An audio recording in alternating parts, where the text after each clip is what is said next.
I'm going to be checking the boat from one end down to the other, starting with the bow ball. This needs to be on securely, and it needs to be of the right material, because in a collision this is soft, so we'll avoid piercing anything or anyone that we might hit.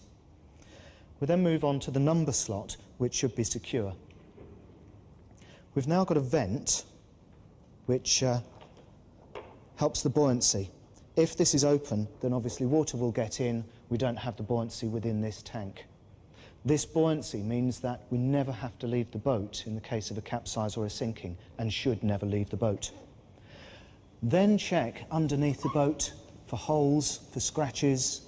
This can be done both before and after an outing. Also check the canvas on the top.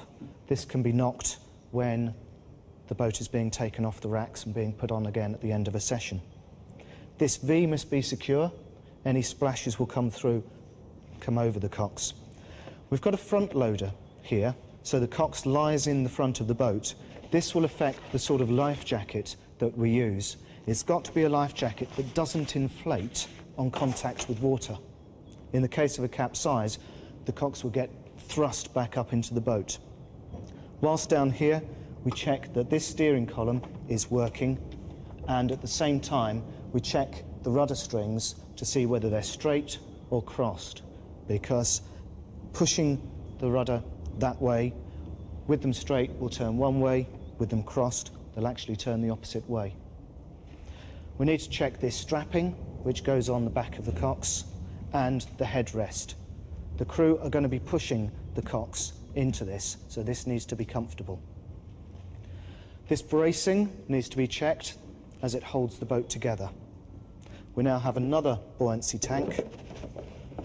Check that that is secure.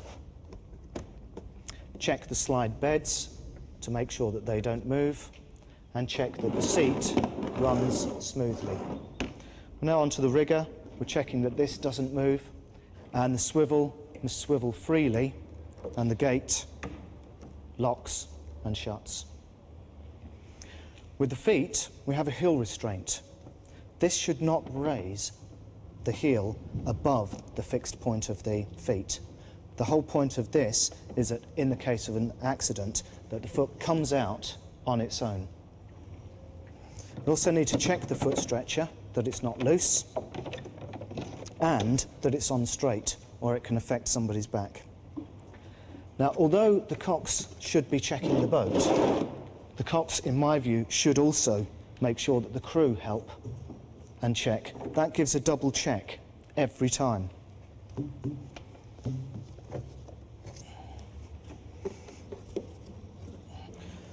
We're coming down to yet another buoyancy tank. Boats have plenty of buoyancy in them. There is no reason ever to leave a boat. Even if it sinks, it will only stay just under the surface of the water, so you should always stay with the boat.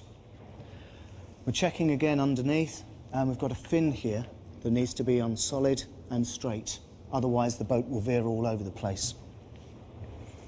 Check that the rudder moves freely and that it doesn't get caught on the bottom of the boat. I would now move round to the other two riggers, and that's a complete check from end to end.